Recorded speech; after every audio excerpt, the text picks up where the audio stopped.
Chair of Boston and the Boston Council Committee on Public Safety and Criminal Justice.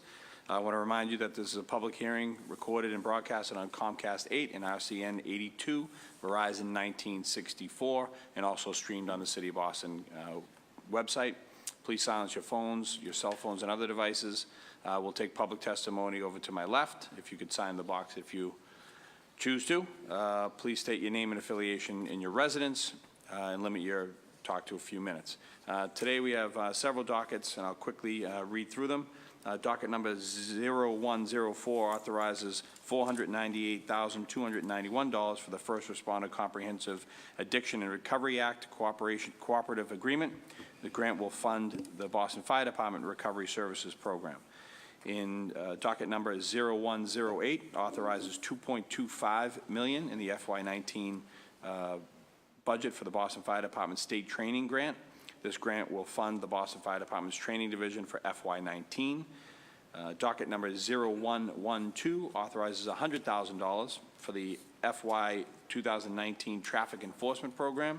This grant will fund high visibility traffic enforcement of motor vehicle laws, including but not limited to speeding and aggressive driving, impaired driving, and occupation protection. Docket number 0216 authorizes $1.559 million for the 2019 Senator Charles Shannon Jr. Community Safety Initiative. This grant will fund regional and multidisciplinary approaches to combat gang violence.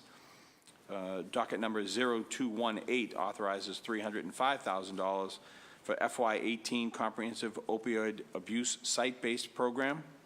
This grant will fund a partnership between the Boston Public Health Commission to conduct home visits to visit opioid overdose survivors. Docket number 0219 authorizes $257,000 for FY 2018 DNA Capacity Enhancement and Backlog Reduction Program. And docket number 0503 authorizes $280,000 for the Safe and Successful Youth Initiative.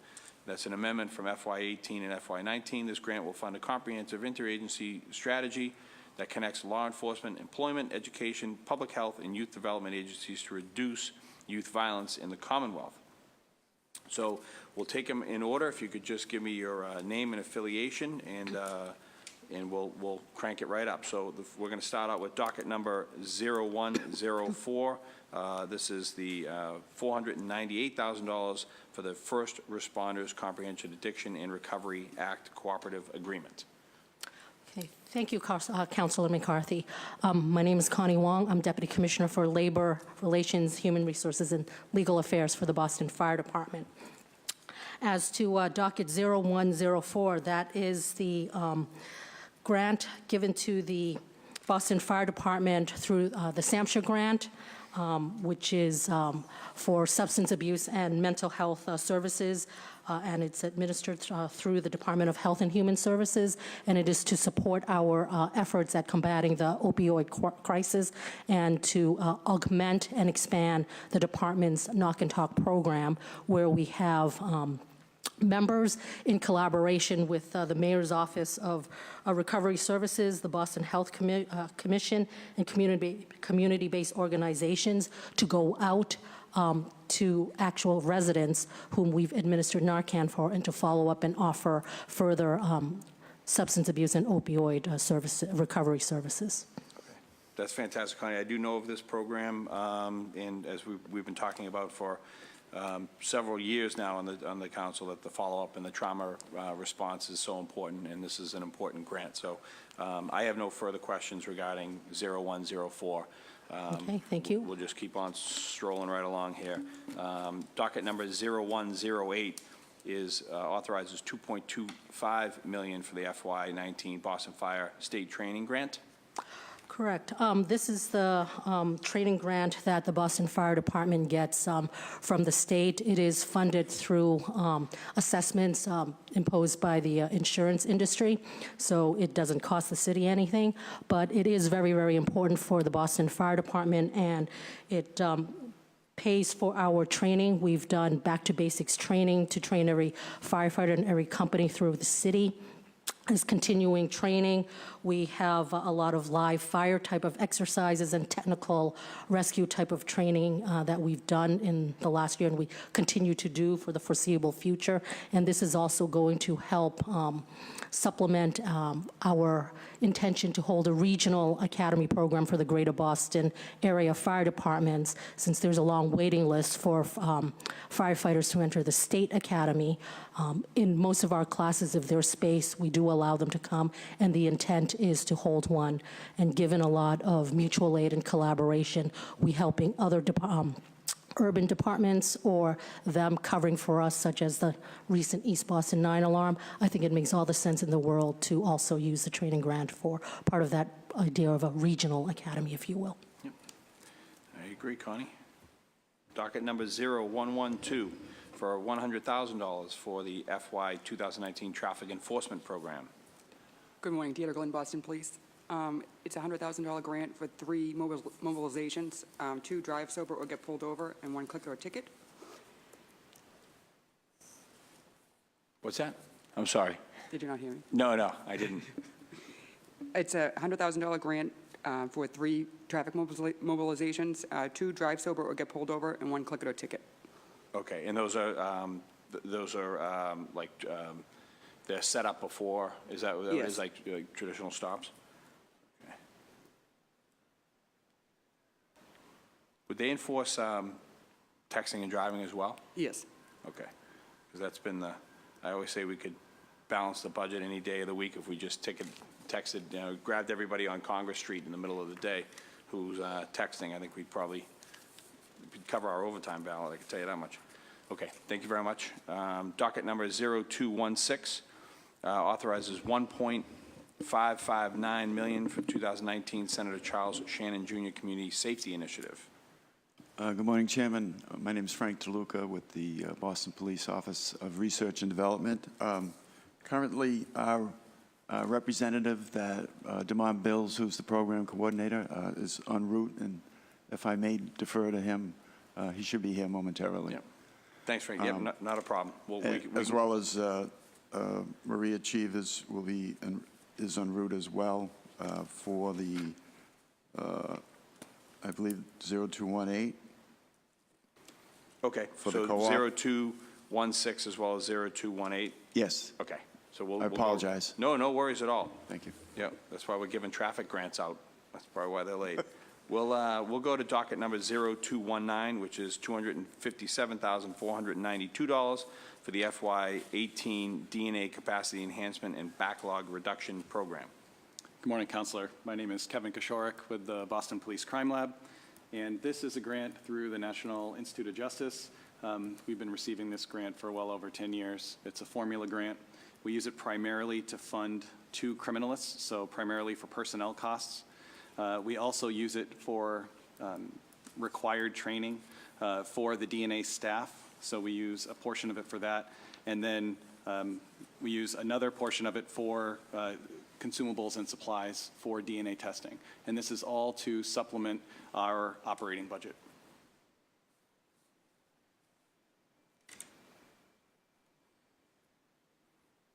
And this is coming from the state?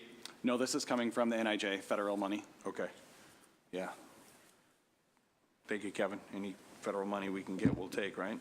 Exactly. Docket number 0503, $280,000 for Safe and Successful Youth Initiative, amendment to FY 18 and 19. Good morning again, Chairman McCarthy. Frank DeLuca from Boston Police Office of Research and Development. I am the program coordinator for the Safe and Successful Youth Initiative, or SSYI. The purpose of the grant is to combat youth violence in the city.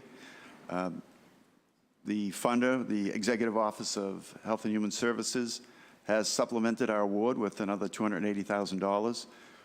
This will enable the city to also address young females that are involved with violent crime, in addition to the males that they limited to right now. The supplement is, again, $280,000, of which $30,000 is immediately purposed for planning for a pilot program for women starting fiscal year '20.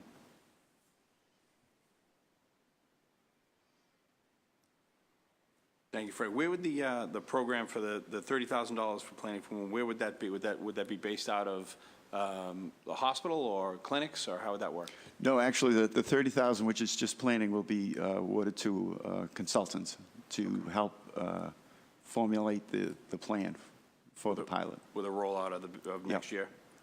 Okay. Okay. So I think we'll just, we'll put in a temporary recess until we have proper people to speak on 0216, 0218. Thank you. So we'll call this hearing in recess.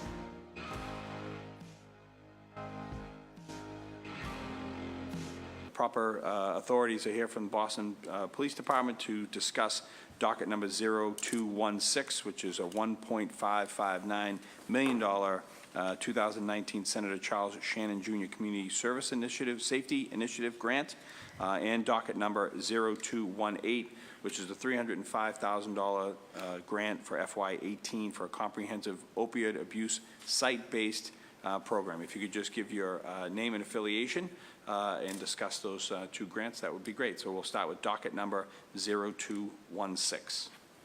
Yes, I'm Damon Bills. I'm the program coordinator for the Shannon Grant for Boston Police Department. The Shannon Grant is a now 13-year anti-violence and youth violence prevention grant awarded from the Executive Office of Public Safety and Security, administered by the Boston Police Department. In our grant for this year, we will fund 24 different nonprofit organizations in their efforts in prevention of youth violence and gang violence. The Boston Police Department will also have 3 different pools of funds for the Youth Violence Strike Force, the Drug Control Unit, and the Community Policing Unit. This is on our efforts in the Shannon Grant, so $1 million of this will go directly to nonprofit organizations. They all applied through a competitive RFP last August. It was a month-long process. They applied up to $40,000 for nonprofits and up to $100,000 for city-based organizations and efforts. We also fund Youth Connect, which is one of our main violence prevention efforts within the Boston Police Department, social workers in different districts.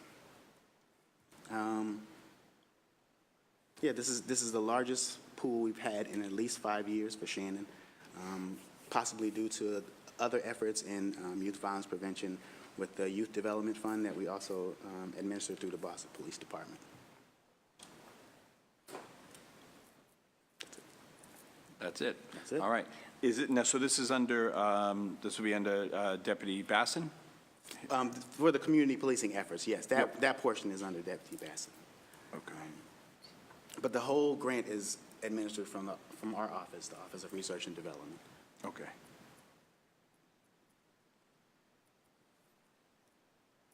And could you just give me just a couple, the nonprofits that applied? Are we talking like Boys and Girls Clubs, that type of stuff? Or We're talking, I try to go through the whole list. even just give me a, you know, just, Project Right, Okay. Mothers for Justice and Equality, Louis D. Brown Peace Institute, Sure.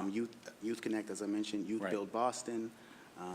yeah, the CBOs we've been working with for a long, long time. Correct. So that's Correct. great, yeah.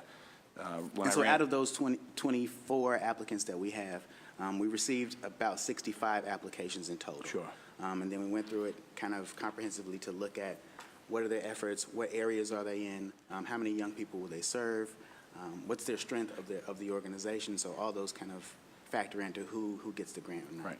No, I have a appreciate- board that I go through to kind of look through these things.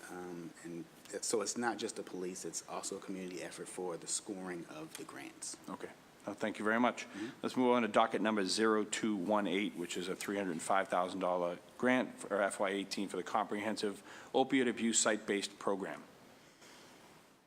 Hi, sorry. Hello, my name is Maria Cheevers. I'm the Director of Research and Development for the Boston Police Department. Office of Research and Development is working, in the Boston Police Department, is working with the Mayor's Office of Recovery Services in partnership with this FY18 Comprehensive Opioid Abuse Site-Based Program. The money, the funding is coming out of the U.S. Department of Justice, and the Boston Police Department is administering the grant, although our lead partner, again, is the Mayor's Office of Recovery Services. The funding that we received was $305,362. And there are 4 components to this model. The first component, it will be a systematic analysis of 911 call data when it comes to fatal and non-fatal opioid overdoses, Narcan administration, and other related factors. With that said, there'll be the hiring of 1 full-time project coordinator as well as a professional evaluator that will evaluate all 4 components of the model, but as well as do part 1, which is the systematic analysis. The second component includes home-based multi-jurisdictional visits between Boston police officers and advocates from the Boston Public Health Commission after a non-fatal opioid overdose. So they'll read the reports specifically on an ongoing basis, and they will visit the homes of people who've suffered from an overdose, non-fatal. When they go to that home, they will each quarter try to get at least 100 persons who've overdosed into treatment, detox, or home-based services, and so to prevent future overdoses. They'll bring to the home information, treatment knowledge, referrals, and a wide range of information that will help families and victims of overdose get access to the services and the resources that they need. Along with that, the evaluator will evaluate the pilot and the many aspects involved in the pilot to see if there's efficacy and continuation and stability of this home-based model. One of the other factors beyond just 100 referrals a quarter, they will, based on the evaluation outcomes, they'll develop a sustainability plan to continue or expand the most effective elements of the intervention.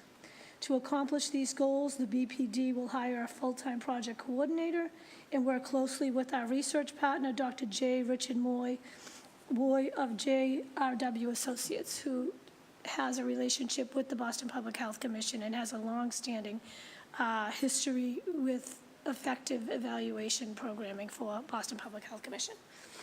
Okay, thank you. The only question I have is on the data regarding what you collect on 911. Do we collect where the people are from originally? Yes. I know that the home-based visits obviously are Boston-based visits. You're not going to Quincy, yep, for instance. But the data for 911 calls for whether it's homeless or whatever, for somebody who's outside the city, do we collect that? Yes. Okay. Yeah, so the only reason why I ask that is because, you know, Mayor Walsh is leading the charge on the Long Island Bridge, and information like that is really imperative because we as a city continue to take on, as you know, as Boston Police Department, we tend to take on everything in Massachusetts and even beyond Massachusetts. Boston always wears everything. And we really need a regional approach, whether it's to trauma, whether it's to opiate crisis, whether it's to low-income housing.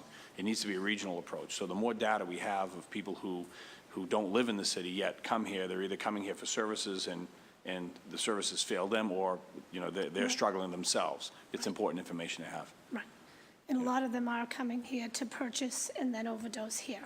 Right. And so, yes, there is data that looks at that, as well as how many Narcan administrations are taking place and how many lives are being saved by Narcan administration by both the Boston Public Health Commission, EMS, the Boston Police Department, and Fire. Right. And so one of the roles of the full-time project coordinator is to also organize those three city agencies and the programming that is coming forth out of those three agencies related to substance use disorder and components that all three are trying to implement in that area. Okay. Okay, thank you very much, Maria. Before we wrap it up, we've been joined by the Council President, Andrea Campbell. Hello, and thank you for all that you do. Thank you, Councilor McCarthy. Sorry I was late from another meeting, but we'll talk offline, of course, related to other stuff, so thank you, guys. See, that was easy. Okay.